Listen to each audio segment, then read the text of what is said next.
وہ تمہارا بالکل بھی لحاظ نہیں کریں گے۔ فاخر نے غصے سے اس کا بازو جھٹک دیا تھا۔ تمہیں زیادہ فکر کرنے کی ضرورت نہیں ہے، اپنے کام سے کام رکھو۔ انوشی اپنا سمو لے کر آ گئی تھی۔ اسے فیصلہ کر لیا تھا کہ وہ آج کے بعد فاخر کے کسی معاملے میں بھی نہیں بولے گی، مگر چھٹی کے بعد جب ان لڑکوں نے فاخر کی پٹائی کرنا شروع کر دی تو ایسے میں انوشا ہی تھی جو جلدی سے اسکول کے گارڈ کو بلا کر لائی، اور اس نے جلدی سے گھر والوں کو بھی فون کر کے بلا لیا تھا کیونکہ فاخر بہت ہی زیادہ زخمی ہو چکا تھا۔ ان لڑکوں کی لڑائی تو حد سے زیادہ بڑھ چکی تھی۔ انوشا نے یہاں پر بھی فاخر کا ہی ساتھ دیا تھا۔ اسے یہ بات گھر والوں سے چھپا لی تھی کہ فاخر نے بھی ان لڑکوں کے ساتھ غالم گلوچ کیا تھا، بجائے اس کے کہ فاخر اس کا احسان مند ہوتا، اس کا شکریہ ادا کرتا کہ اس نے اسے ڈانٹ پڑنے سے بچا لیا، بلکہ وہ تو اس پر اور بھی زیادہ بدظن ہو گیا تھا۔ یہ اچھا بننے کا ناٹک کرتی ہے، سمجھتی ہے کہ جیسے باقی گھر والے اسے اپنا ہمدرد سمجھتے ہیں اور میں بھی اسے اچھا سمجھنا شروع ہو جاؤں گا، بلکہ یہ اس کی بھول ہے۔ میں اس کی اصلیت جانتا ہوں۔ مہربانی بھی اس کی ہاں میں ہاں ملاتی رہی۔ آج اسے بھی اپنی ماں سے انوشا کی وجہ سے بہت ڈانٹ سننے کو پڑی تھی۔ اتنی بڑی ہو گئی تھی اور ابھی تک اسے انڈا ابالنا تک نہیں آتا تھا۔ بات بات پر جب انوشا سے اس کا مقابلہ کیا جاتا تو اس کے دل میں انوشا کی ضد بڑھتی چلی گئی تھی۔ وقت یوں ہی بیتتا جا رہا تھا۔ بچپنا کب کا رخصت ہو چکا تھا اور اب وہ سبھی لوگ جوان ہو چکے تھے، اچھے برے کی تمیز بھی سمجھنے لگے تھے، مگر پھر بھی نہ جانے ان تینوں کے درمیان کیوں اتنی دوریاں تھیں۔ انوشا تو اپنی بہن اور فاخر کا خیال رکھنے کی پوری کوشش کرتی، وہ گھر کے سبھی لوگوں کے ساتھ ہی بہت محبت سے پیش آتی اور یہ اس کی فطرت کا حصہ تھا، مگر یہ سب مہربان اور فاخر کو ڈھکوسلا لگتا۔ فاخر اور مہربان اپنے مستقبل کے سنہرے خوابوں میں ہی کھوئے رہتے۔ فاخر اسے ہمیشہ کہتا تھا کہ جب ہماری شادی ہوگی تو میں ہر وہ کام کروں گا جو تمہیں اچھا لگے گا، جس کام سے تم منع کرو گی میں کبھی بھی اس کام کے قریب تک نہیں جاؤں گا، اور اس گھر میں صرف تمہارا ہی راج چلے گا۔ جب انوشا کی شادی ہو جائے گی تو تب ہم اسے اس گھر میں پھٹکنے بھی نہیں دیں گے۔ گھر والوں کو تو میں دیکھ ہی لوں گا، کیا ہم ساری زندگی اس کا تسلط خود پر برداشت کرتے رہیں گے؟ مہربانوں بھی اس کے ہاں میں ہاں ملانے لگے۔ تم صحیح کہہ رہے ہو فاخر، ہمیں انوشا کو گھر سے نکالنا ہوگا، اسے اپنی زندگیوں سے دور کرنا ہوگا۔ میں مزید انوشا کی تعریفوں کو نہیں سن سکتی۔ اللہ کرے اس کا جلدی سے رشتہ ہو جائے، جلدی سے اس کی شادی ہو جائے، ہماری تو اس کی جان چھوٹ جائے۔ انوشا اب یونیورسٹی جانے لگی تھی۔ فاخر اسے 1 سال جونیئر تھا۔ تایا ابو نے فاخر کا ایڈمیشن بھی اسی یونیورسٹی میں کروایا تھا۔ انوشا کو اپنے ساتھ لے جانے کی ذمہ داری اب فاخر کے اوپر تھی۔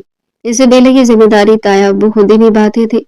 فاخر آج سے انوشا بیٹی کی ذمہ داری تمہارے سر پر ہے۔ آج کے بعد تم ہی سے یونیورسٹی چھوڑنے اور لینے جاؤ گے، اور ویسے بھی تم بھی تو اسی یونیورسٹی میں جاتے ہو۔ اگر اپنی آپوں کو اپنے ساتھ بٹھا لو گے تو اس میں تمہارا کیا نقصان ہے؟ فاخر ڈانٹ پیسنے لگا تھا۔ بابا میرے ساتھ میرے دوست بھی ہوتے ہیں اور میرے آنے جانے کی کوئی ٹائمنگ نہیں، میرا اپنے دوستوں کے ساتھ گھومنے پھرنے کا بھی دل کرتا ہے، تو ایسے میں انوشا میرے سر پر ہی مسلط رہے گی، یہ بات مجھے اچھی نہیں لگتی۔ ابا نے اسے غصے سے گھورا تھا۔ انوشا کو یونیورسٹی سے گھر چھوڑنے کے بعد تم جہاں جاؤ جہاں مرضی آوارہ گردی کرو، میں تم سے نہیں پوچھوں گا، مگر اس ذمہ داری کو تمہیں اچھے سے نبھانا ہے، کیونکہ انوشا بیٹی کو اکیلے جانے کی عادت نہیں ہے، اور یہ بات تم اچھے سے اپنے ذہن میں بٹھا لو۔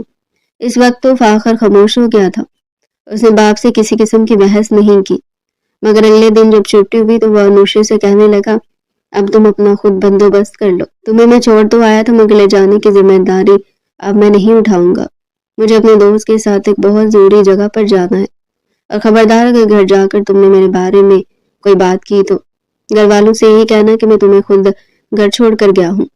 انوشا نم آنکھوں سے مسکرائی تھی۔ فاخر آخر تم کب بڑے ہوگے، کب سمجھدار ہوگے؟ تم نے اتنا بھی نہیں جانتے کہ اپنے گھر کی ذمہ داری کو کیسے نبھاتے ہیں۔ چلو ٹھیک ہے، میں تمہاری شکایت نہیں لگاؤں گی، میں نہیں چاہتی کہ تمہیں یا مہربانوں کو میری وجہ سے کچھ سننے کو ملے، مگر اب تم بھی سمجھدار ہو، جاؤ۔ فاخر اسے غصے سے دیکھتے ہوئے سر جھٹک کر وہاں سے چلا گیا تھا۔ خام خواہ کی بڑی آپا بنتی رہتی ہے، بس ہر وقت یہی اچھا بننے کا ڈونگ اس کے سر پر سوار رہتا ہے۔ میں نہیں تمہارے اس ناٹک میں آنے والا۔ وہ خود کلامی کرتا ہوا اپنے دوست کے ساتھ چلا گیا تھا۔ رات کافی بیت گئی تھی، وہ اپنے دوستوں کے ساتھ مستی کر رہا تھا۔ بار بار گھر سے کال آ رہی تھی، دوست بھی بدمزہ ہو گئے۔ یار فاخر، یہ تمہارے گھر والوں کو تم پر بالکل بھی اعتبار نہیں ہے، اگر تم دوستوں کے ساتھ کہہ کر آئی ہو تو انہیں تمہاری بات پر اعتبار ہونا چاہیے، نہ کہ یوں بار بار تمہیں کال کر کے ڈسٹرب کرے۔ فاخر نے بدمزہ ہو کر کال اٹینڈ کر لی تھی۔ امی آپ کیوں مجھے بار بار کال کر کے ڈسٹرب کر رہی ہیں؟ کیا میرا اپنے وقت پر کوئی حق نہیں ہے؟ بیٹا گھر آؤ، تمہارے ابو تمہارا پوچھ رہے ہیں۔ آمنہ بیگم کا لہجہ بہت سنجیدہ تھا۔ ایک پل کو فاخر ٹھٹک گیا، مگر اگلی پل وہ جیسے ان کی خوفی اور ناراضگی کو بھول بھال گیا۔ گھر وہ اپنے وقت پر ہی آیا تھا، مگر جیسے وہ گھر داخل ہوا تو اسے ماحول کی سنگینی کا احساس ہوا تھا۔ کیا بات ہے، آپ لوگ اتنے سنجیدہ کیوں لگ رہے ہیں؟ سب ٹھیک تو ہے؟ ہلکے پھلکے انداز میں بولا تو سب لوگوں نے سر اٹھا کر اس کی طرف دیکھا تھا۔ ماں کی آنکھوں میں اس کے لیے افسوس تھا تو باپ کی آنکھوں میں شدید غصہ نظر آ رہا تھا۔ اچانک ابو اپنی جگہ سے اٹھے اور ایک زوردار تھپڑ انہوں نے فاخر کے منہ پر رسید کر دیا تھا۔ فاخر اپنی جگہ پر ہکا بکا رہ گیا۔ بابا آپ نے مجھے مارا؟ کیوں؟ میرا کیا قصور ہے؟ یہ بات تم مجھ سے پوچھ رہے ہو؟ کیا تم نہیں جانتے تم نے کیا کیا ہے؟ میں نے تم سے کہا تھا نا کہ تم نے انوشے کا دھیان رکھنا ہے، اسے اپنی ذمہ داری پر یونیورسٹی لانا اور لے کر جانا، مگر تم نے میری بات کی لاج نہیں رکھی۔ آخر تم سمجھتے کیا ہو؟ جو بات تمہیں کہی جائے تم وہ نہیں مانتے ہو۔ تمہارے ساتھ مسئلہ کیا ہے؟ بتاؤ مجھے، کیا کرنا چاہیے تمہارے ساتھ؟ ایک لمحے میں فاخر کا دماغ گم گیا تھا۔ اچھا تو یہ بات ہے، اس لڑکی کی وجہ سے آج آپ نے مجھ پر ہاتھ اٹھایا، اس نے گھر آ کر میری شکایت کی ہوگی، میرے بارے میں بلا بلا کہا ہوگا، تبھی تو آپ نے یہ حرکت کی ہے۔ نہیں بیٹا، اس نے تمہارے بارے میں کچھ بھی نہیں کہا، بلکہ وہ بیچاری تو اتنی تکلیف میں ہے کچھ بول ہی نہیں سکتی۔ کیوں، کیا ہوا ایسا؟ وہ اپنے گال پر ہاتھ رکھے غصے سے بولا تھا۔ اس کا ایکسیڈنٹ ہوا ہے، بہت برے طریقے سے، روڈ کراس کرتے ہوئے ایک بائک کے ساتھ برے طریقے سے ٹکرائی تھی۔ یہ تو اچھا ہوا کہ وہاں میرے دوست موجود تھے، انہوں نے انوشے کو دیکھا تو اسے فوراً ہسپتال لے کر گئے اور انہوں نے ہمیں انوشے کے بارے میں بتایا، ورنہ ہم بے خبری میں مارے جاتے اور ہماری بچی نہ جانے کس حالت سے گزرتی۔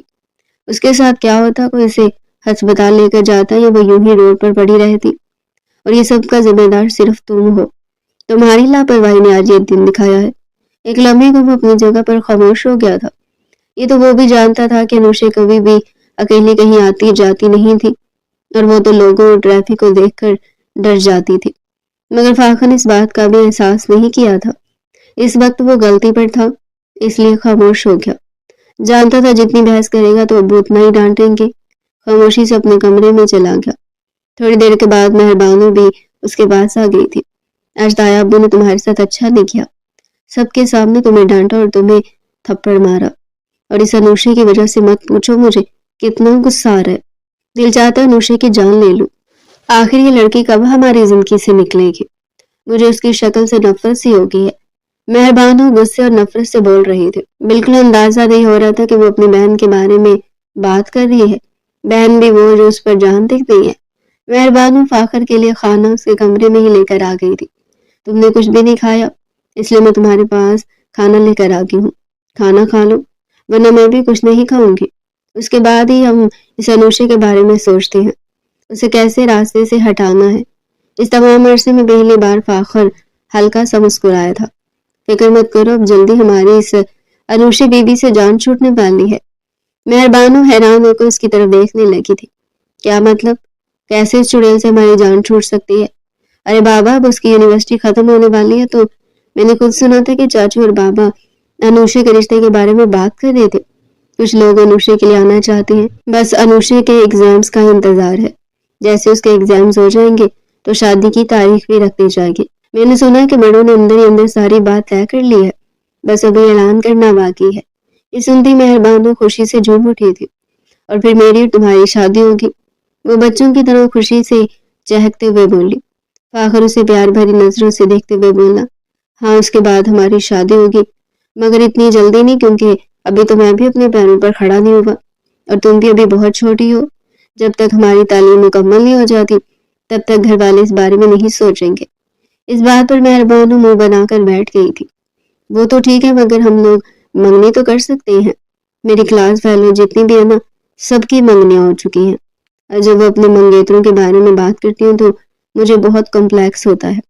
میں چاہتی ہوں کہ میں بھی سبھی لڑکیوں میں فلیکس ماروں کہ میرا منگیتر ایسا ہے ویسا ہے، مجھ سے اتنا پیار کرتا ہے۔ فاخر اس کی بات پر دل کھول کر ہنسا تھا۔ ٹھیک ہے، اس بارے میں بھی کچھ سوچتے ہیں، پہلے انوشے تو درمیان سے ہٹ جائے، اس کے بعد میں اپنی اور تمہارے بارے میں امی سے بات کر لوں گا۔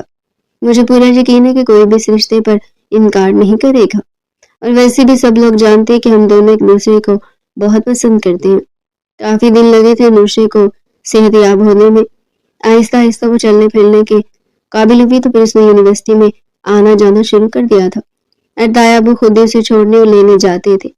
اب میں دوبارہ اس بیوقوف لڑکے پر اعتبار نہیں کر سکتا، پہلے بھی اس نے میرا اعتبار توڑا، خدا نہ خواستہ تمہیں زیادہ چوٹیں بھی آ سکتی تھی۔ اللہ کا شکر ہے کہ تم بچ گئی ہو۔ جب انوشے کے ایگزامز ہو گئے تو تب گھر میں اس کے رشتے کی بات چیت شروع ہو گئی تھی۔ انوشی بیٹی، ہم نے سلیم کے ساتھ تمہاری شادی کرنے کے بارے میں سوچا ہے، وہ لوگ کافی عرصے سے تمہارے لیے آنا چاہ رہے ہیں، مگر ہم نے انہیں روک رکھا تھا کہ ابھی تمہاری تعلیم مکمل ہو جائے، اور تم بھی اس بات کے لیے تیار نہیں تھی۔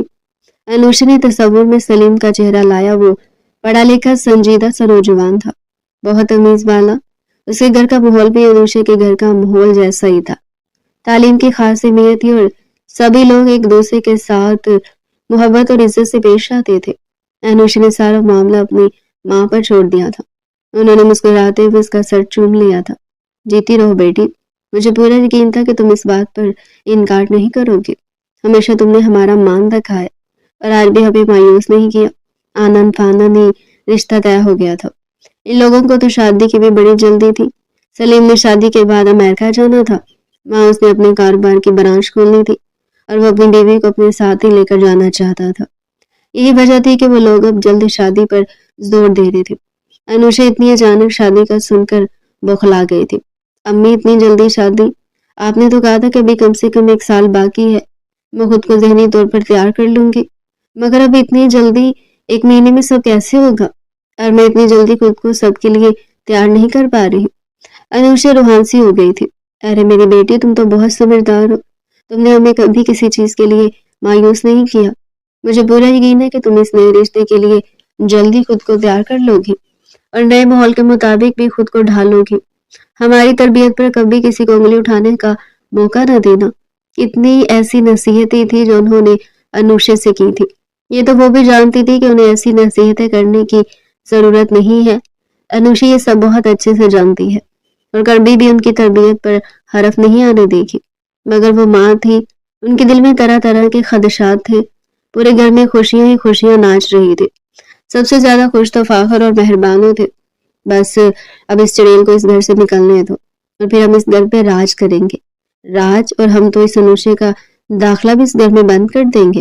مہربانو نے کہکا لگاتے ہوئے کہا تو فاخر بھی اس کے ہاں میں ہاں ملانے لگا تھا۔ وہ دونوں مستقبل کی منصوبہ بندی کر رہے تھے، اس بات سے بے خبر کے پاس ہی تقدیر کھڑی ان پر کہکے لگا رہی تھی۔ یہ وہ دونوں نہیں جانتے تھے کہ ان کے ساتھ کیا ہونے والا ہے، زندگی انہیں کیا رخ دکھانے والی ہے۔ وہ دوسروں کے خلاف سازش کر رہے تھے اور خود ہی تقدیر کی سازش کا شکار ہونے والے تھے۔ انوشا کی مہندی والا دن سبھی رشتہ دار جمع ہو چکے تھے، قریبی اور دور باہر کے عزیز و اقارب حویلی میں جمع تھے۔ اتنے عرصے کے بعد حویلی میں خوشی آئی تھی، تبھی انہوں نے پورے خاندان کو مدعو کر رکھا تھا۔ آج انوشا کی رسم کرنے کے لیے اس کے سسرال والوں نے آنا تھا۔ آج وہ لوگ اپنے وقت سے تھوڑا سا لیٹ ہو گئے تھے، مگر پھر بھی سب کچھ بہت اچھے سے ہو گیا تھا۔ پوری رات انوشا طرح طرح کی سوچوں میں ہی گم رہی تھی۔ آج رات اس گھر میں میری آخری ہے، کل میں ہمیشہ کے لیے یہاں سے چلی جاؤں گی، ایک نئے گھر میں جہاں پر نئی زندگی میرا استقبال کرے گی۔ کیا میں خود کو نئے رشتے اور نئے ماحول کے مطابق ڈھالنے میں کامیاب ہو جاؤں گی؟ یا اللہ، میری مدد کرنا، میرے ماں باپ کی تربیت کو شرمندہ مت ہونے دینا، اور اس رشتے کو ان لوگوں کو میرے حق میں بہتر کر دے، ان کے دل میں میرے لیے نرمی اور محبت پیدا کر دے۔ دعا مانگتے مانگتے نہ جانے کب وہ سو گئی تھی۔ اگلے دن وہ اٹھی تو آج اس کا دل معمول سے زیادہ دھڑک رہا تھا، وہ بہت گھبرائے ہوئی تھی، اسے کسی انہونی کا احساس ہو رہا تھا۔ ماں سے کیفیت کا اظہار کیا تو کہنے لگی، بیٹا سب کے ساتھ ایسا ہی ہوتا ہے، شادی والے دن ہر لڑکی ایسی گھبرائی ہوئی ہوتی ہے، اس پر ایسی ہی سوچیں طاری ہوتی ہے، مگر بیٹا تمہیں بالکل بھی گھبرانا نہیں چاہیے، ہم سب تمہارے ساتھ ہیں، اور تمہارا ہونے والا شوہر بھی ایک بہت اچھا آدمی ہے۔ ساری منفی سوچیں اپنے دماغ سے نکال دو، اللہ نے چاہا تو سب ٹھیک ہوگا۔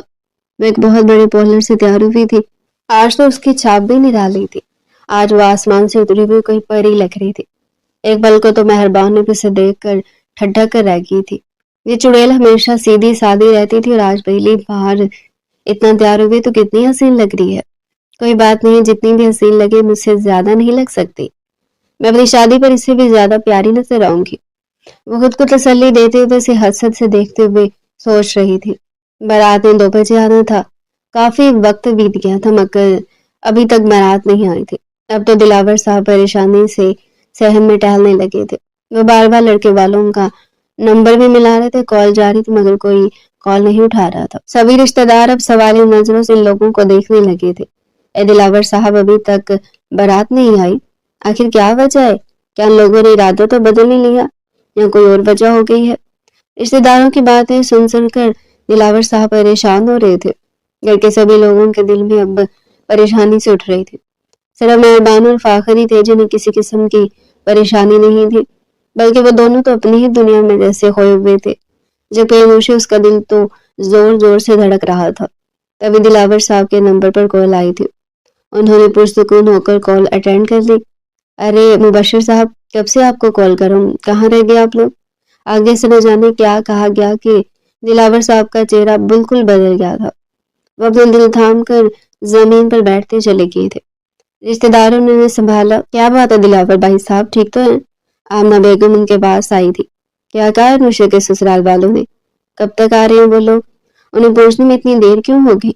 وہ ماں تھی، ان کے دل میں بہت سارے وسوسے تھے اور آج تو ان کا دل بھی جیسے ہول رہا تھا۔ آج سلیم کا ایکسیڈنٹ ہو گیا اور اب وہ لوگ کبھی بارات نہیں لائیں گے۔ ان کا کہنا ہے کہ ہماری بیٹی منحوس قدم ہے، ابھی وہ گھر آئی نہیں تو ان کے بیٹے کا ایکسیڈنٹ ہو گیا۔ اگر ان کی زندگی میں شامل ہوگی تو نہ جانے ان کے ساتھ کیا ہوگا۔ سب لوگوں کو جیسے سانپ سونگھ گیا تھا۔ کسی کو یقین ہی نہیں آ رہا تھا کہ ایسا بھی ہو سکتا ہے۔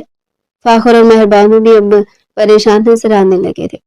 وہ دونوں تو خوش تھے کہ آج ہمیشہ کے لیے انوشی چلی جائے گی، مگر اب تو اس کی بارات میں بھی آنے سے انکار کر دیا۔ دلاور صاحب نے تفتیش سے اپنے چھوٹے بھائی کو دیکھا تھا۔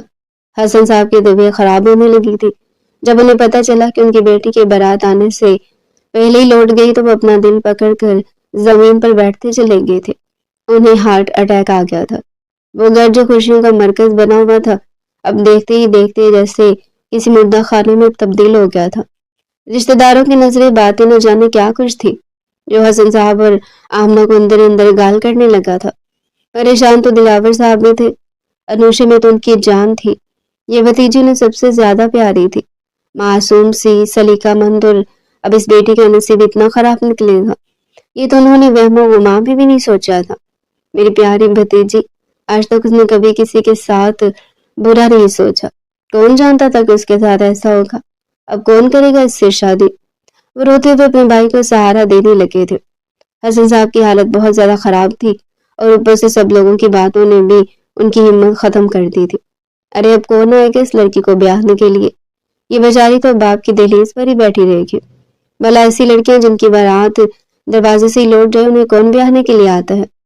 اب تو چھوٹی کے لیے بھی کوئی امیدوار بن کر نہیں آئے گا۔ یا اللہ، اسی آزمائش سے سب لوگوں کو بچا۔ ظاہر تو وہ لوگ ہمدردی میں باتیں کر رہے تھے مگر ان کی باتیں حسن صاحب کے دل پر تیر کی طرح لگ رہی تھی۔ تبھی دلاور صاحب غصے سے دہاڑنے لگے تھے۔ میں کروں گا انوشے کی شادی، وہ میری بہو بنے گی۔ میں ابھی اور اسی وقت فاخر اور انوشے کی شادی کر رہا ہوں۔ ابھی اور اسی وقت ان دونوں کا نکاح ہوگا اور تم سب لوگوں کے سامنے ہوگا۔ یہ جو لوگ میری بھتیجی کے بارے میں باتیں بنا رہے ہیں نا، اب تم سب کی زبانیں بند کرنے کا وقت آ گیا ہے۔ دلاور صاحب نے بغیر سوچے سمجھے اتنا بڑا فیصلہ کر دیا تھا۔ یہ سمجھے بغیر کہ ان کا بیٹا انوشے سے نہیں بلکہ مہربانوں سے محبت کرتا ہے، اس سے شادی کرنا چاہتا ہے۔ اب وہ مہربانوں کے بجائے انوشے کو کیسے اپنی دلہن کے روپ میں قبول کرے گا؟ جب فاخر کو پتہ چلا امی ابو ہمیشہ ایسا ہی کرتے ہیں، اپنی اس لاڈلی کی وجہ سے ہمیشہ میرے ساتھ ناانصافی کرتے ہیں، میرے ساتھ برا سلوک کرتے ہیں، اور اب اگر اس کی بارات لوٹ گئی تو اس میں میرا کیا قصور ہے؟ میں اس سے شادی نہیں کرنے والا۔ دلاور صاحب نے اس کی ساری باتیں سن لی تھی۔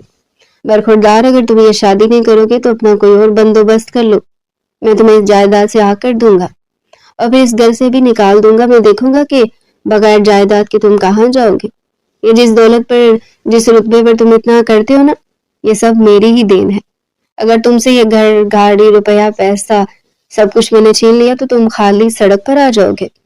تمہارے وہ دوست جو تمہارے ساتھ ساتھ چلتے ہیں کوئی تمہاری طرف دیکھنا بھی پسند نہیں کرے گا. یہ سب میرے نام کا کمال ہے. اگر میں ابھی تم سے اپنا ہاتھ کھینچ لوں تو تم فٹ پاتھ پر آ جاؤ گے. اگر تمہیں اس گھر میں نکلنا ہے تو شوق سے انکار کرو. دلاور صاحب نے فاخر کی کمزوری کو نشانہ بنایا تھا. وہ جانتے تھے کہ فاخر کو اپنے اس رتبے پر، اس گھر پر اور پیسے پر کتنا زیادہ ناز ہے اور وہ اس سب پر کتنا زیادہ کرتا ہے.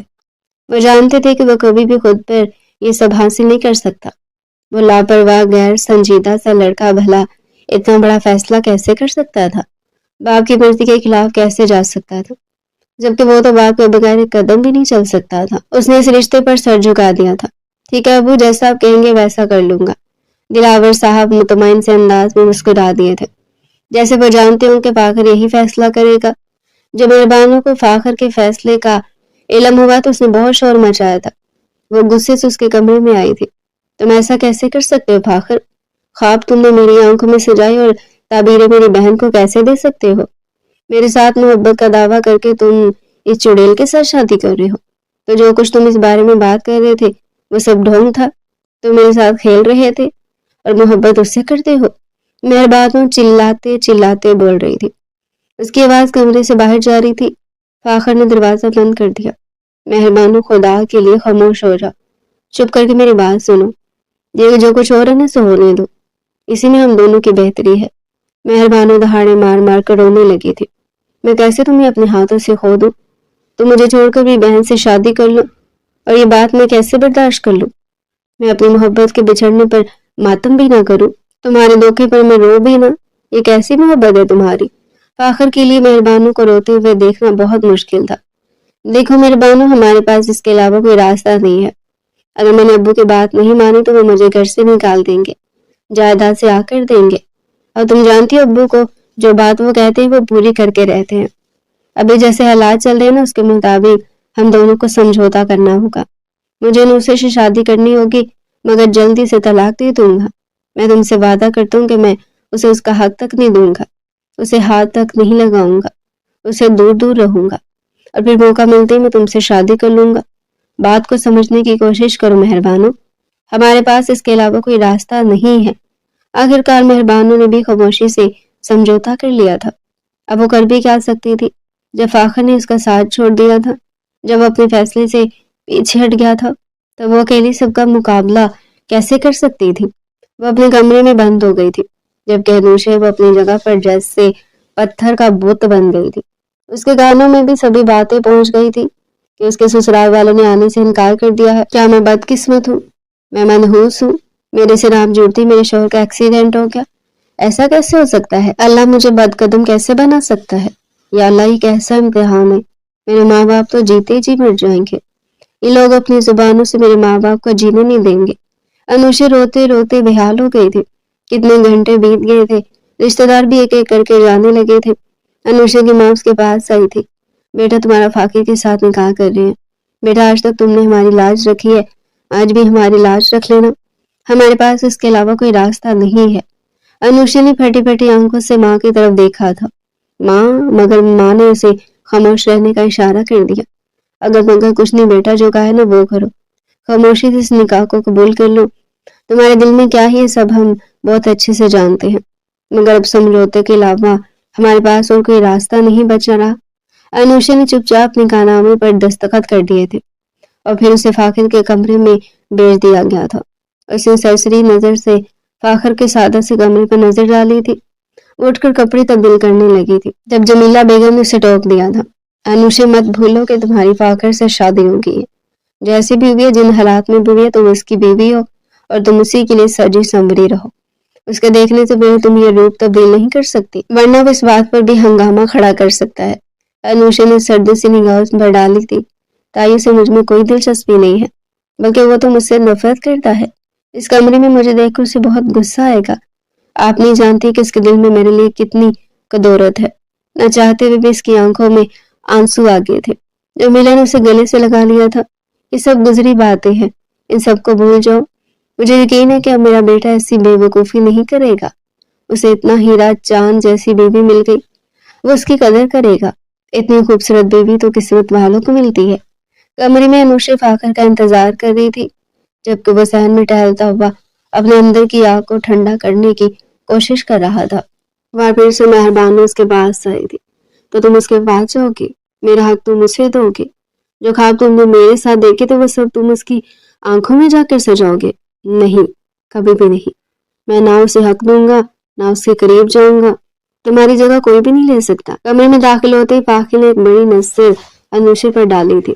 تمہیں کیا لگا تھا میں کمرے میں آتی تمہارے ساتھ سواگات مناؤں گا، تمہاری خوبصورتی کی تعریف کروں گا، تمہیں منہ دکھائی دوں گا؟ تو یہ تمہاری بھول ہے، میں یہ سب نہیں کروں گا۔ انوشی کو فخر سے یہ امید تھی کہ وہ اس کے ساتھ اچھا برتاؤ نہیں کرے گا، مگر وہ اتنے برے طریقے سے بات کرے گا، اس بات کو انوشی کو اندازہ نہیں تھا۔ اس کی آنکھوں میں آنسو آ گئے تھے۔ دیکھو فاخر، جو کچھ بھی ہوا اس میں ہم دونوں کی غلطی نہیں ہے، یہ سب کچھ اچانک سے ہوا ہے، نہ میں کچھ کر سکی نہ تم کچھ کر سکے۔ بہتر نہیں ہے کہ پرانی باتوں کو چھوڑ کر ہم نئے سرے سے زندگی کا آغاز کریں۔ فاخر طنزیہ انداز میں ہنسا تھا۔ تم سب کچھ کر سکتے تھے، تم چاہتی تو اس رشتے سے انکار کر دیتی، مگر تم نے ایسا نہیں کیا، اور اب میں تو تمہیں تمہارے اس کیے کی سزا دوں گا۔ شاہ ہاؤس کی فضاؤں میں خوشبو کے بجائے ایک عجیب سی گھٹن کا ڈیرا تھا۔ وہ گھر جو کبھی قہقہوں کا مسکن تھا، اب خاموش دیواروں کا قید خانہ بن چکا تھا۔ انوشی کے ماتھے پر نکاح کا وہ ستارہ تو سج گیا تھا جس کی تمنا ہر لڑکی کرتی ہے، مگر اس ستارے کی چمک میں فاخر کی نفرت کی آگ چھپی تھی۔ نکاح کی پہلی رات ہی فاخر نے اپنی اوقات دکھا دی تھی۔ وہ کمرے میں داخل ہوا تو اس کی نظروں میں وہ محبت نہ تھی جو ایک شوہر کی ہونی چاہیے، بلکہ وہ حقارت تھی جو کسی دشمن کے لیے بھی شاید کم ہو۔ انوشی بیٹھ کے کونے پر سہمی ہوئی بیٹھی تھی۔ اسے امید تھی کہ شاید فاخر حالات کی نزاکت کو سمجھے گا، مگر فاخر نے اپنی شیروانی اتار کر صوفے پر پھینکتے ہوئے پہلا جملہ ہی زہر میں بجھا ہوا بولا، اس غلط فہمی میں مت رہنا کہ تم اس کمرے میں آ کر میری بیوی بن گئی ہو۔ میرے لیے اب تم بھی وہی چڑیل ہو جس نے میری اور مہربانوں کی زندگی برباد کی۔ تم نے یہ نکاح صرف جائیداد اور اپنی نام نہاد عزت بچانے کے لیے کیا ہے، ورنہ اگر تم میں ذرا بھی غیرت ہوتی تو تم تائے ابو کے سامنے کھڑی ہو جاتی اور کہہ دیتی کہ تمہیں یہ شادی منظور نہیں۔ انوشی کی آنکھوں سے آنسو ٹوٹ کر اس کے روسی لباس پر گرے۔ فاخر، میں نے ہمیشہ تمہارا بھلا چاہا، میں نے تو حالات کو سنبھالنے کی کوشش کی تھی۔ خاموش ہو جاؤ، فاخر دہاڑا، تمہاری یہ ہمدردی مجھے ذلیل لگتی ہے۔ یاد رکھنا، میں تم سے بات کرنا تو دور تمہارا چہرہ دیکھنا بھی پسند نہیں کرتا۔ آج سے تم اس کمرے کے کونے میں پڑی رہو گی جیسے کوئی فالتو فرنیچر ہوتا ہے۔ مہربانوں کی بے وفائی اور طلاق کا مطالبہ دن گزرتے گئے، مگر فاخر کا رویہ تبدیل ہونے کے بجائے مزید بدتر ہوتا گیا۔ وہ گھر میں انوشی کو ایسے نظر انداز کرتا جیسے کوئی وجود ہی نہ رکھتی ہو، اس کے ہاتھ کا بنا کھانا کھانے سے انکار کر دیتا، اس کے کپڑے استری کرنے پر ہنگامہ کھڑا کر دیتا، اور سب سے بڑھ کر یہ کہ وہ اب بھی مہربانوں کے سحر میں گرفتار تھا۔ مہربانوں جو خود کو بہت بڑی عاشقہ سمجھتی تھی، وہ فاخر کو تنہائی میں بلا کر رخصاتی رہتی۔ ایک دن کچن کے پیچھے وہ برآمدے میں فاخر کا ہاتھ تھام کر بولی، فاخر، تم کب تک اس بوجھ کو اپنے ساتھ رکھو گے؟ مجھے تکلیف ہوتی ہے جب میں اسے تمہارے کمرے میں جاتے دیکھتی ہوں۔ اسے طلاق کیوں نہیں دے دیتے؟ فاخر نے بے بسی سے اپنی پیشانی پر ہاتھ رکھا۔ مہربانوں، تمہیں کیا لگتا ہے میں اس کے ساتھ خوش ہوں؟ میرا دم گھٹتا ہے اس عورت کے ساتھ، مگر میں مجبور ہوں۔ ابو نے صاف کہہ دیا کہ اگر میں نے انوشی کو طلاق دی تو وہ مجھے اسی وقت جائیداد سے آ کر دیں گے، گھر سے نکال دیں گے اور میری گاڑی تک چھین لیں گے۔ تم تو جانتی ہو میرے پاس اپنا کچھ نہیں ہے، اگر میں سڑک پر آ گئی تو کیا تم میرے ساتھ فٹ پاتھ پر رہو گی؟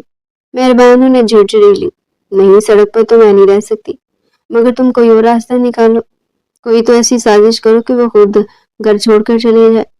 قدرت کا پہلا بار مہربانوں کا رشتہ انہی دنوں حسن شاہ کے پاس ان کے ایک پرانے دوست کا رشتہ آیا۔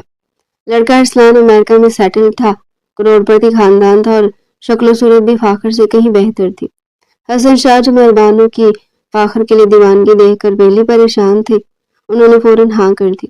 انہیں لگا کہ انوشی کی زندگی تو برباد ہو ہی چکی ہے، کم از کم مہربانوں تو سنور جائے۔ جب مہربانوں کو یہ پتہ چلا تو اس نے گھر سر پر اٹھا دیا، میں ارسلان سے شادی نہیں کروں گی، میں صرف فاخر کی ہوں۔ اس نے چیخ چیخ کر پورے گھر کو اکٹھا کر لیا۔ دلاور شاہ فاخر کے والد نے جب یہ سنا تو ان کا غصہ آسمان کو چھونے لگا۔ انہوں نے فاخر کو سب کے سامنے بلایا اور مہربانوں کے سامنے کھڑا کر دیا۔ فاخر کیا تم مہربانوں سے شادی کرنا چاہتے ہو؟ فاخر جو اپنے باپ کے جاہ و جلال اور جائیداد کے چھن جانے کے ڈر سے کانپ رہا تھا، اس نے سر جھکا لیا۔ نہیں ابو، مہربانوں میری چھوٹی بہن جیسی ہے، میں نے کبھی ایسا نہیں سوچا۔ مہربانوں کے پیروں تلے سے زمین نکل گئی۔ جس فاخر کے لیے وہ اپنی بہن کے گھر میں زہر گھول رہی تھی، اسی فاخر نے اپنی عیاشی اور دولت کی خاطر اسے لا تعلقی کا اظہار کر دیا۔ گھر والوں نے زبردستی مہربانوں کی منگنی ارسلان سے کر دی اور صرف 20 دن کے اندر شادی طے کر دی۔ مہربانوں روتی رہی، فاخر کو کوستی رہی، مگر اب قدرت کا پہیہ گھوم چکا تھا۔ انوشے پر ظلم کی انتہا۔ مہربانوں کی رخصتی کے بعد فاخر کا غصہ انوشے پر دگنا ہو گیا۔ اسے لگتا تھا کہ اگر انوشے اس کی زندگی میں نہ ہوتی تو وہ مہربانوں کو کبھی نہ کھوتا۔ وہ انوشے کو بالوں سے پکڑ کر دیوار کے ساتھ لگا دیتا اور غصے سے کہتا، یہ سب تمہاری وجہ سے ہوا ہے۔ تم نے اس دن شادی سے انکار کیوں نہیں کیا؟ تم نے کیوں میری زندگی میں قدم رکھا؟ اگر تم اس وقت نہ کہہ دیتی تو گھر والے مجبور ہو کر میری شادی مہربانوں سے کر دیتے، مگر تمہاری اس خاموشی نے میری محبت چھین لی۔ انوشے روتے ہوئے کہتی، فاخر میں نے تو کچھ نہیں کیا، بڑوں نے فیصلہ کیا تھا، بکواس مت کرو۔ فاخر نے اسے دھکا دیا، تمہیں تو موقع مل گیا تھا مجھ سے جیسے ہینڈسم لڑکے سے شادی کرنے کا، تم کیوں انکار کر دی؟ تم جیسی لڑکیاں بس اچھائی کا لبادہ اڑ کر دوسروں کی زندگی برباد کرتی ہیں۔ فاخر نے اب گھر آنا تقریباً چھوڑ دیا تھا۔ وہ باہر دوستوں کے ساتھ آوارہ گردی کرتا اور جب گھر آتا تو انوشے کو ذہنی اذیت دیتا، اسے نوکرانیوں سے بھی بدتر سمجھنے لگا تھا۔ گھر کے کاموں میں اگر ذرا سی دیر ہو جاتی تو وہ سب کے سامنے انوشے کو ذلیل کرتا۔ جمیلہ بیگم فاخر کی ماں گرچہ انوشے سے ہمدردی رکھتی تھی، مگر وہ اپنے بیٹے کے غصے کے سامنے بے بس تھی۔ خوشخبری اور فاخر کا فرار، اسی ظلم و ستم کے دور میں انوشے کی طبیعت بگڑنے لگی۔ اسے چکر آتے، وہ کمزور ہو گئی تھی۔ جب ڈاکٹر کو دکھایا گیا تو پتہ چلا کہ وہ امید سے ہے۔ یہ خبر شاہ ہاؤس کے لیے ایک نئی امید لے کر آئی۔ دلاور شاہ بہت خوش ہوئے، انہیں لگا پوتا یا پوتی آنے گی تو فاخر سدھر جائے گا اور اپنی ذمہ داریاں سمجھے گا، مگر فاخر کے لیے خبر کسی بم کے دھماکے سے کم نہ تھی۔ اس نے انوشے کے پاس جا کر غصے سے کہا، تمہیں کیا لگا یہ خوشخبری سنا کر تم مجھے قید کر لو گی؟ میں اس بچے کو کبھی قبول نہیں کروں گا، یہ تمہارا بچہ ہوگا، میرا نہیں۔ میں اس گھٹن زدہ ماحول میں مزید نہیں رہ سکتا۔ اسی رات فاخر نے خاموشی سے اپنا پاسپورٹ اور ضروری سامان نکالا۔ اس نے پہلے اپنے ایک دوست کے ذریعے کینیڈا کا ویزا لگوا لیا تھا۔ وہ جانتا تھا کہ اگر وہ پاکستان میں رہا تو اسے انوشے اس بچے کی ذمہ داری اٹھانی پڑے گی، اور یہ کبھی نہیں چاہتا تھا۔ وہ انوشے کے کمرے میں آخری بار داخل ہوا۔ انوشے بیڈ پر لیٹی ہوئی تھی، اس کی آنکھیں نیند سے بوجھل تھی۔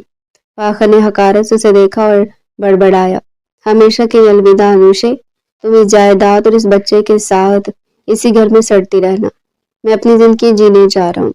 فاخر نے آدھی رات کو گھر چھوڑا، ایئرپورٹ پہنچا اور پاکستان سے ہمیشہ کے لیے فرار ہو گیا۔ صبح جب گھر والوں کو اس کا خط ملا تو کوہرام مچ گیا۔ دلاور شاہ کو اپنی تربیت پر افسوس ہوا اور حسن شاہ کا سر ندامت سے جھک گیا، مگر سب سے زیادہ صدمہ انوشے کو ہوا جو ایک بار پھر تنہا چھوڑ دی گئی تھی۔ بیٹے کی پیدائش، اندھیرے میں روشنی، فاخر کے جانے کے بعد انوشے کے لیے زندگی کا ہر لمحہ ایک امتحان بن گیا۔ ایک طرف حاملہ ہونے کی جسمانی تکلیف اور دوسری طرف شوہر کے فرار ہونے کا سماجی صدمہ۔ لوگ طرح طرح کی باتیں کرتے، مگر انوشے نے اب خاموشی اختیار کر لی تھی۔ اس نے اپنے آنسوؤں کو اپنی طاقت بنا لیا تھا۔ اسے طے کر لیا تھا کہ وہ اب روئے گی نہیں، بلکہ اپنے بچے کے لیے جیے گی۔ تایا ابو اور تائی امی نے انوشے کو اپنی بیٹی بنا لیا۔ انہوں نے فاخر کی تمام جائیداد اور کاروبار کے کاغذات انوشے کے نام کر دیا۔ دلاور شاہ نے کہا، بیٹی وہ میرا بیٹا نہیں، وہ ایک بزدل تھا جو میدان چھوڑ کر بھاگ گیا۔ آج سے تم اس گھر کی مالکن ہو، وہی کرو گی جو تم چاہو گی۔ 9 ماہ بعد ایک طوفانی رات میں انوشے کے ہاں بیٹے کی پیدائش ہوئی۔ جب نرس نے بچے کو انوشے کی گود میں رکھا تو اس کی دنیا بدل گئی۔ وہ بچہ بالکل فاخر جیسا تھا، وہی بری آنکھیں، وہی ماتھا، وہی چہرہ، مگر انوشے نے اسے فاخر کی نظر سے نہیں بلکہ اپنی ممتا کی نظر سے دیکھا۔ اس نے اپنے بیٹے کا نام شاہ زین رکھا۔ شاہ زین کی آمد نے گھر کے اداس کونوں میں دوبارہ روشنی بھر دی۔ انوشے نے اسے سینے سے لگایا اور اللہ کا شکر ادا کیا کہ اس نے اسے تنہا نہیں چھوڑا۔ اب انوشے کی زندگی کا ایک ہی مقصد تھا، اپنے بیٹے کو ایک اچھا انسان بنانا، ایک ایسا انسان جو فاخر کی طرح بزدل اور ظالم نہ ہو، بلکہ جو عورت کی عزت کرنا جانتا ہو۔ انوشے وہ پرانی ڈرنے والی لڑکی نہیں رہی تھی۔ شاہجہان کے لیے وہ ایک مضبوط چٹان بن چکی تھی۔ وہ اب گھر بھی سنبھالتی تھی اور تایا ابو کے ساتھ بزنس میں بھی ہاتھ بٹاتی تھی۔ اسے فاخر کی ضرورت نہیں تھی کیونکہ اس کے پاس اس کا اپنا بیٹا تھا، اس کی اپنی کائنات تھی۔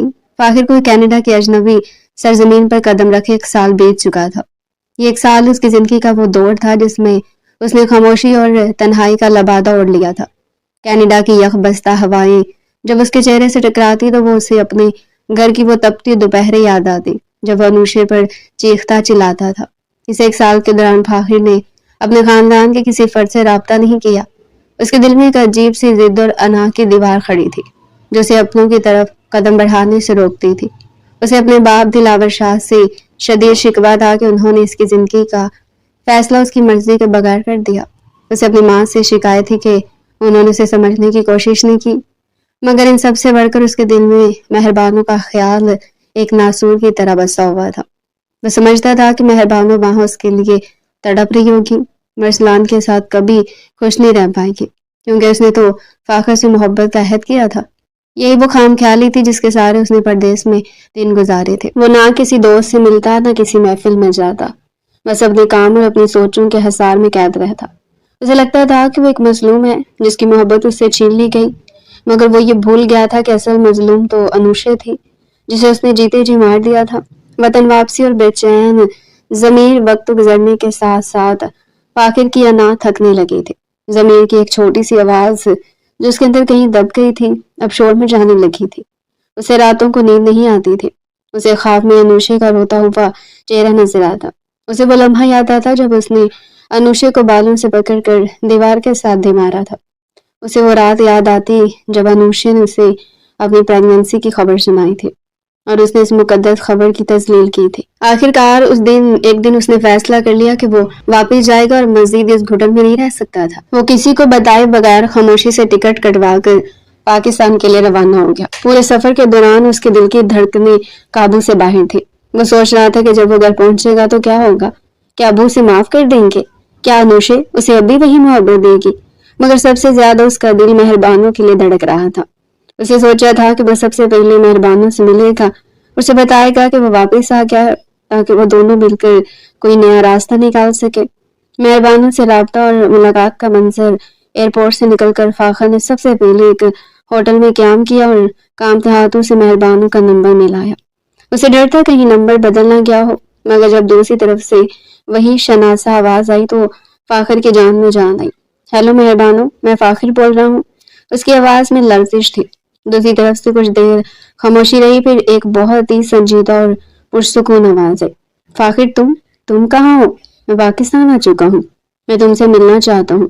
مہربانوں ابھی اور اسی وقت میرے پاس بہت کچھ ہے تمہیں بتانے کے لیے، میں نے تمہارے بغیر ایک ایک پل جہنم کی طرح گزارا ہے۔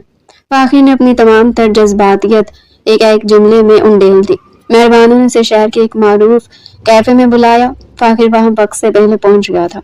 وہ بار بار دروازے کی طرف دیکھ رہا تھا۔ اسے امید تھی کہ مہربانوں ویسے ہی الہڑ اور دیوانی لڑکی ہوگی جو اس کے لیے کچھ بھی کر گزرنے کو تیار تھی، مگر جب کیفے کا دروازہ کھلا اور مہربانوں اندر داخل ہوئی تو فاخر کو لگا جیسے اس کے سر پر آسمان گر پڑا۔ حقیقت کا کڑوا گھونٹ مہربانوں کا اعتراف مہربانوں بدل چکی تھی۔ وہ پہلے سے کہیں زیادہ پروقار اور خوبصورت لگ رہی تھی، مگر اس کی آنکھوں میں وہ فاخر کے لیے پرانی تڑپ نہیں تھی۔ سب سے حیران کن بات یہ تھی کہ وہ حاملہ پریگننٹ تھی۔ اس کے چہرے پر وہ سکون تھا جو صرف ایک خوشحال ازدواجی زندگی گزارنے والی عورت کے پاس ہوتا ہے۔ کیسی ہو؟ فاخر نے بڑی مشکل سے تھوک نکلتے ہوئے پوچھا۔ مہربانوں نے کرسی سنبھالی، پرسکون لہجے میں کہا، میں بہت خوش ہوں فاخر، اللہ کا لاکھ لاکھ شکر ہے کہ میری شادی ارسلان سے ہوئی۔ وہ صرف ایک شوہر نہیں، میرے بہترین دوست بھی ہیں۔ انہوں نے مجھے وہ زندگی دی جس کی میں حقدار تھی۔ فاخر کو لگا جیسے کسی نے اس کے سینے میں خنجر اتار دیا ہو۔ خوش ہو تم ارسلان کے ساتھ؟ خوش ہو تم مجھ سے محبت کرتی تھی؟ ہم نے انوشے کے خلاف کتنے منصوبے بنائے تھے، کیا وہ سب جھوٹ تھا؟ مہربانوں نے ایک ٹھنڈی سانس بھری اور فاخر کی آنکھوں میں آنکھیں ڈال کر کہا، فاخر سچ تو یہ ہے کہ مجھے تم سے کبھی محبت تھی ہی نہیں، وہ صرف ایک کشش تھی جو حسد کی بنیاد پر قائم تھی۔ ہم دونوں انوشے سے نفرت کرتے تھے، اس لیے ہمیں لگتا تھا کہ ہم ایک دوسرے کے قریب ہیں۔ انوشے ہم دونوں سے بہتر تھی، اسے سب کی توجہ ملتی تھی، وہ ہر کام میں ماہر تھی، اس لیے ہمیں اسے نیچا دکھانے میں مزہ آتا تھا۔ ہم نے اپنے اس حسد اور نفرت کو محبت کا نام دے دیا تھا۔ مہربانوں نے جاری رکھا، جب میں ارسلان کے گھر گئی تو مجھے پہلی بار احساس ہوا کہ رشتہ کیا ہوتا ہے۔ ارسلان نے مجھے سکھایا کہ کسی کے لیے برا سوچ کر آپ کبھی خوش نہیں رہ سکتے۔ فاخر، تم نے انوشے کے ساتھ جو کیا وہ ناقابل معافی ہے۔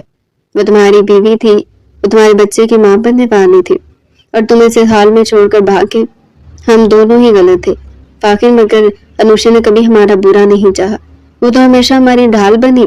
آج جب میں خود ماں بننے والی ہوں تو مجھے احساس ہو رہا ہے کہ ایک عورت کے لیے شوہر کا ساتھ کتنا ضروری ہوتا ہے۔ تم نے اپنی بہن جیسی انوشے کے ساتھ جو کیا اس پر تمہیں توبہ کرنی چاہیے۔ ندامت کا سمندر اور شاہ ہاؤس کی طرف سفر، مہربانوں کی ایک ایک بات فاخر کے دل پر تیر بن کر لگ رہی تھی۔ اسے پہلی بار آئینہ دکھایا گیا تھا اور وہ آئینہ بہت ہی بھیانک تھا۔ اسے احساس ہوا کہ وہ جس سراب کے پیچھے بھاگ رہا تھا وہ دراصل اس کی اپنی ہی انا کا دھوکا تھا۔ مہربانوں اپنی زندگی میں بہت آگے نکل چکی تھی اور وہ آج بھی وہیں کھڑا تھا جہاں سے 1 سال پہلے بھاگا تھا۔ وہ کیفے سے نکلا تو اس کے پاؤں من کے ہو رہے تھے۔ اب اسے اپنی ماں کی وہ باتیں یاد آ رہی تھی کہ انوشے سے بہتر لڑکی تمہیں کبھی نہیں ملے گی۔ اسے انوشے کی وہ بے بس نظریں یاد آ رہی تھی جب وہ اسے ٹھکرا کر جا رہا تھا۔ وہ سیدھا شاہ ہاؤس کی طرف روانہ ہوا۔ وہ جانتا تھا کہ وہاں اس کا استقبال پھولوں سے نہیں ہوگا، مگر اب وہ مزید بھاگنا نہیں چاہتا تھا۔ جب وہ شاہ ہاؤس کے بڑے گیٹ پر پہنچا تو رات کے سائے گہرے ہو رہے تھے۔ گھر کے صحن میں خاموشی تھی۔ وہ دبے قدموں اندر داخل ہوا تو برآمدے میں اسے ایک چھوٹی سی روشنی نظر آئی۔ وہاں انوشے ایک جھولے کے پاس بیٹھی کسی گہری سوچ میں ڈوبی ہوئی تھی۔ وہ پہلے سے بہت کمزور ہو گئی تھی، مگر اس کے چہرے پر ایک تقدس آ گیا تھا۔ انکشاف، شاہزین کی پیدائش۔ فاخر کی نظر بنگوڑے میں سوئے ہوئے ایک چھوٹے سے بچے پر پڑی۔ اس کا دل دھڑکنا بھول گیا۔ کیا یہ اس کا بیٹا ہے؟ کیا انوشی نے اسے پیدا کر لیا ہے؟ اس کے قدم خود بخود اس طرح بڑھنے لگے۔ جمیلہ بیگم فاخر کی ماں کمرے سے باہر نکلی تو سامنے فاخر کو دیکھ کر ان کے ہاتھ سے پانی کا گلاس چھوٹ کر ٹوٹ گیا۔ فاخر ان کی چیخ نکلی۔ دلاور شاہ بھی باہر نکل آئے۔ اپنے بیٹے کو دیکھ کر ان کی آنکھوں میں غصے کی لہر دوڑ گئی۔ تم یہاں کیوں آئے ہو؟ جس عورت اور جس بچے کو تم بے سہارا چھوڑ کر اپنی عیاشی کے لیے بھاگ گئے تھے، آج ان کے سامنے کھڑے ہونے کی تمہاری ہمت کیسے ہوئی؟ فاخر کچھ نہ بول سکا۔ وہ سیدھا اپنے باپ کے قدموں میں گر پڑا اور پھٹ پھٹ کر رونے لگا۔ ابو، مجھے معاف کر دے، میں بہت بڑا گناہ گار ہوں۔ میں بزدل تھا جو میدان چھوڑ کر بھاگ گیا۔ میں نے انوشے کی قدر نہیں کی، میں نے اپنے خون کو ٹھکرا دیا۔ میں جہنم کی آگ میں جل کر واپس آیا ہوں ابو، مجھے ایک بار معاف کر دے۔ پورے گھر میں فاخر کے رونے کی آواز گونج رہی تھی۔ حسن شاہ اور آمنہ بیگم بھی باہر آ چکے تھے۔ سب کی نظروں میں فاخر کے لیے نفرت اور ملامت تھی۔ دلاور شاہ نے اسے دھکا دیا۔ معافی؟ تم جانتے ہو انوشے نے 1 سال کیسے گزارا ہے؟ جب تم یہاں نہیں تھے تو اس نے ایک بیٹے کو جنم دیا، تمہارا بیٹا جس کی شکل تم پر گئی ہے، مگر جس کے نصیب میں تم نے باپ کا نام تک نہیں چھوڑا تھا۔ انوشے نے اکیلے اس بچے کی پرورش کی، تمہاری دی ہوئی گالیوں کو خاموشی سے پی لیا۔ انوشے کے سامنے اعتراف جرم۔ فاخر روتے ہوئے گھٹنوں کے بل چلتا ہوا انوشے کے پاس گیا۔ انوشے اب بھی ساکت بیٹھی تھی، اس کی آنکھیں نم تھی مگر وہ کچھ بول نہیں رہی تھی۔ انوشے، مجھے معاف کر دو۔ فاخر نے اس کے قدموں میں سر رکھ دیا۔ میں نے تمہارے ساتھ بہت برا سلوک کیا، میں نے سمجھا کہ تم میری زندگی کی رکاوٹ ہو، مگر آج مجھے پتہ چلا کہ تم تو میری زندگی کی واحد سچائی ہو۔ میں مہربانوں کے پیچھے پاگل تھا، مگر اس نے آج میری آنکھیں کھول دی ہیں۔ وہ تو اپنی زندگی میں خوش ہے، اسے میری ضرورت کبھی تھی ہی نہیں۔ میں کتنا بڑا جاہل تھا کہ گھر میں موجود رحمت کو چھوڑ کر سیراب کے پیچھے بھاگتا رہا۔ انوشی نے طویل خاموشی کے بعد اپنے بیٹے شاہزین کو گود میں اٹھایا۔ فاخر، معافی تو اللہ دیتا ہے، میں نے تو آپ کو اسی رات معاف کر دیا تھا جب آپ مجھے حاملہ چھوڑ کر گئے تھے۔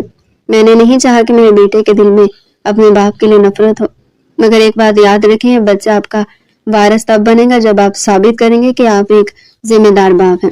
باپ اور بیٹے کا پہلا لمس۔ فاخر نے لرزتے ہاتھوں سے شاہزین کو دیکھنا چاہا۔ وہ بچہ بالکل فاخر جیسا تھا، وہی بھوری آنکھیں، وہی ماتھا، وہی نقش و نگار۔ جب فاخر نے اسے پہلی بار اپنی باہوں میں لیا تو اسے محسوس ہوا جیسے اس کی روح کو قرار آ گیا ہو۔ شاہزین نے نیند میں ہی فاخر کی انگلی تھام لی۔ یہ وہ لمس تھا جس نے فاخر کے اندر کے تمام گناہوں کو دھو ڈالا۔ میرا بیٹا، میرا شاہزین۔